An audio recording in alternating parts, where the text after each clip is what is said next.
आपल्यासोबत भाजपचे आमदार प्रशांत ठाकूर आपल्यासोबत आहे। प्रशांतजी, खरं तर पनवेल विधानसभा क्षेत्रातून तुम्ही येतात, बरीच सगळे प्रश्न आहेत। उरण सुद्धा तुमच्या जवळच असलेला मतदारसंघ आहे, पण आपण बघतोय नेमके आज तुम्ही कुठले महत्त्वाचे प्रश्न मांडणार आहात। मागच्या काही काळात आपण बघितलं असेल की चीट फंड घोटाळा जो आहे, पनवेल आणि उरणमधले बरेचसे शेतकरी आहेत ज्यांनी आपल्या कष्टाचे पैसे जे आहेत हे दिले होते आणि त्या चीट फंड घोटाळ्यातील आरोपी जे आहेत हे गजाआड करण्यात आले, पण नंतर ते जामिनातून सुटले आहेत। या विषयावर कशा पद्धतीने तुम्ही लक्ष देणार आहात?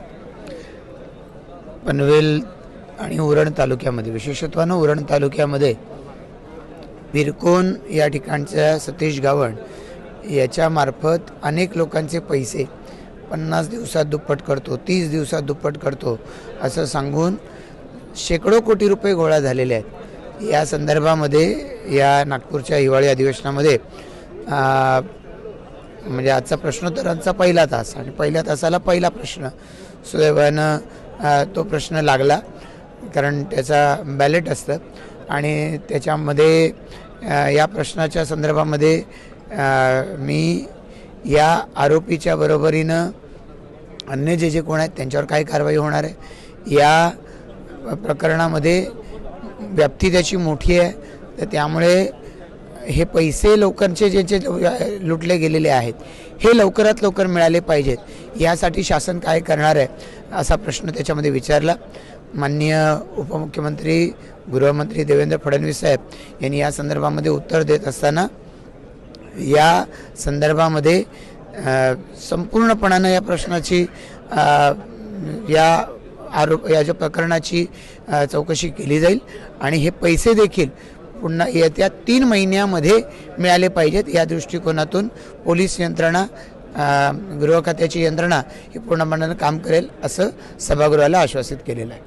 प्रशांतजी, खरं तर हा महत्त्वाचा प्रश्न तुम्ही घेतलेला आहे, पण मला आणखीन एक दुसरी बाजू विचारायची आहे की सतीश गावण ज्या पिरकोण गावातून आहे किंवा आजूबाजूचा जो परिसर आहे, जेव्हा पोलिसांनी अटक केली होती त्यानंतर मात्र काही महिला ज्या आहेत ह्या एकवटलेल्या बघायला मिळाल्या। आमचा तो देव माणूस आहे आणि तुम्ही त्यांना का अटक करत आहात, अशा पद्धतीनं त्या महिला ज्या आहेत एकवटलेल्या बघायला मिळत होत्या। बराच खरं तर संभ्रम निर्माण होतोय। खरं तर कसं आहे की अलीकडच्या काळामध्ये आपण जर पाहिलं तर बँका झाल्या किंवा अन्य फायनान्शियल इन्स्टिट्यूशन झाल्या की ज्याचे एफडीचे दर मधल्या काळात कमी होते, आता अलीकडे ते 8% पोहोचलेत, मध्ये कमी होते आणि त्यामुळे सर्वसामान्य माणसाला आपला पैसा वाढला पाहिजे असं वाटत राहतं आणि त्यापोटी बँकांच्या पलीकडे जाऊन ते अशा पद्धतीच्या संधी शोधत असतात की ज्याच्यातून पैसे हे आपले पटकन वाढतील आणि म्हणून अशा पद्धतीची लोक ही ते लोकांना भुलवणाऱ्या ॲड्स काढतात। सतीश गावणसारखी लोक जाहिराती देतात, एजंट नेमतात आणि त्यांच्यामार्फत असे पैसे वाढवण्याचे भुलावण्या त्या लोकांच्यावरती टाकत असतात। तुम्ही ज्याचा उल्लेख केला ती खरी गोष्ट आहे की त्याला अटक केल्यावर कोर्टामध्ये लोक उभी राहिली, त्यांनी नुसतं एका वेळेला जाहीर केलं मी लोकांना पैसे देणार आहे, शेकडोच्या संख्येनं लोक त्या ठिकाणी जमतात। कर्नाळा बँकेच्या बाबतीत पण आपण पाहिलं की अशाच पद्धतीचा घोटाळा राहिला आणि लुबाडणाऱ्या वेग पटल्यानं लोक देव माणूस म्हणत होते। आता घडतंय असं की या लोकांनी नेमलेले जे एजंट असतात, या एजंटच्या मार्फत अशा व्यक्तींना जेव्हा कोर्टात आणतात तेव्हा देखील अशी लोक कोर्टामध्ये उभी केली जातात। मला आपल्याला विचारायचं आहे, एकदा या व्यक्तीला सोडण्यातही आलं, कुठला इन्फ्लुएन्स वापरला, मी प्रश्नही विचारला त्या संदर्भामध्ये, पण त्याला कोर्टातून सोडण्यात आलं, पुन्हा पोलीस कोर्टात गेले आणि पुन्हा त्याला अटक झाली। मधल्या कालावधीमध्ये पुन्हा 70-80 कोटीचे घोटाळे झाले। म्हणजे अशी व्यक्ती तुरुंगाबाहेर थोडा काळ राहिली तर लगेच लोकांशी गोड बोलून तुमचे पैसे देतो, तक्रार करू नका सांगतात, आणखीन पैसे देतोय आता लगेच मिळणार आहेत असं सांगून आणखीन पैसे गोळा करतात। हे जर कुठेतरी थांबवायचं असेल तर असे प्रकार ज्याच्या कोणाच्या लक्षात येतात त्यांनी तातडीनं तक्रार केल्या पाहिजेत। अजूनही अनेक लोकांनी तक्रारीच केलेल्या नाहीत या प्रकरणामध्ये, त्यामुळे अशी लोक तक्रार करायला पुढे आली पाहिजेत आणि अशा व्यक्ती ज्यांनी हा अशा पद्धतीचा भ्रष्टाचार केला आहे, लोकांची लुबाडणूक केली आहे, त्यांना तातडीनं तुरुंगात टाकलं पाहिजे। मग मला तुम्हाला विचारायचं आहे, तुमच्यामार्फत लोकांना खरं तर विचारायचं आहे की अशी लोक जी देवभोळेपणानं अशा गुन्हेगाराला वाचवण्यासाठी पुढे येतात, खरं तर लवकरात लवकर असा आरोपी तुरुंगात जाण्यासाठी प्रयत्न केला पाहिजे की अशा लोकांना तुमच्या पुढे उभं करून अशा आरोपीची अटक टाळण्यासाठी जे एजंट ती साखळी उभी करतात आणि प्रयत्न करतात. पोलिसांना देखील त्यांनी असे दामदुप्पट करून घेतो, त्यांच्याकडून पैसे घेतलेले आहेत. तर अशा लोकांना लवकर अटक झाली पाहिजे की त्यांच्यासाठी कोर्टात उभं केलं पाहिजे, आपण कोर्टाच्या बाहेर उभं राहिलं पाहिजे, याचाही विचार सर्वसामान्य नागरिकांनी करण्याची गरज आहे.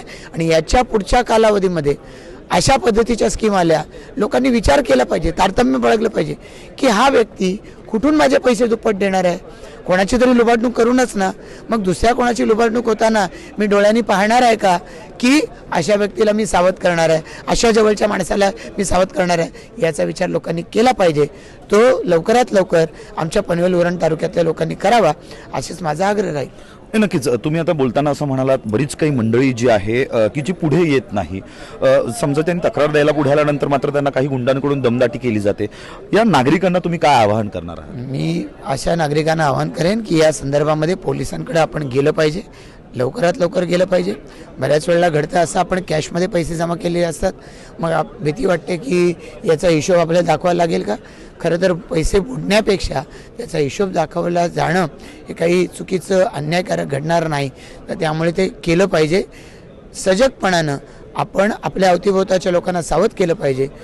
लोकप्रतिनिधींच्याकडे, पोलीस प्रशासनाच्याकडे, पत्रकारांच्याकडे या संदर्भामधल्या तक्रारी केल्या, त्याला जर वाचा योग्य वेळी फोडली तर अधिक लोक याच्यातून लुबाडली जाण्यापासून वाचू शकतात. आणि त्यासाठी लोकांनी जागरूकपणानं या अशा पद्धतीच्या स्कीम्सकडे पाहिलं पाहिजे. अगदी शेवटचा प्रश्न, ज्या पद्धतीनं तुम्ही चिटफंड हा विषय खरं तर लावून धरलेला आहे, मागच्या काही काळात तुम्ही अशाच पद्धतीनं कर्नाळा बँकेचा विषय सुद्धा लावून धरला होता.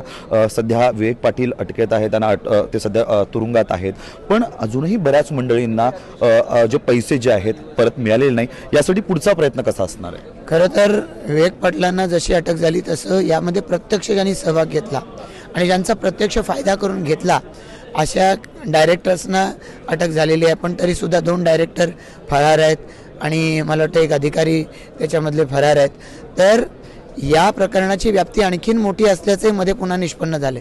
विवेक पाटलांनी अगदी मला गेल्या आठवड्यामध्ये एकाने संपर्क केला की कर्नाळा रेडीमेड गारमेंट्स नावाचे एक फॅक्टरी चालवली, त्याची ॲसेटच 300 कोटीची दाखवलेली आहे. मला धक्का बसतो, एवढे मोठे ॲसेट असू शकत नाही.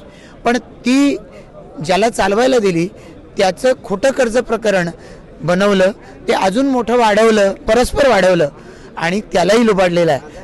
तेही तक्रार आता दाखल होणार आहे.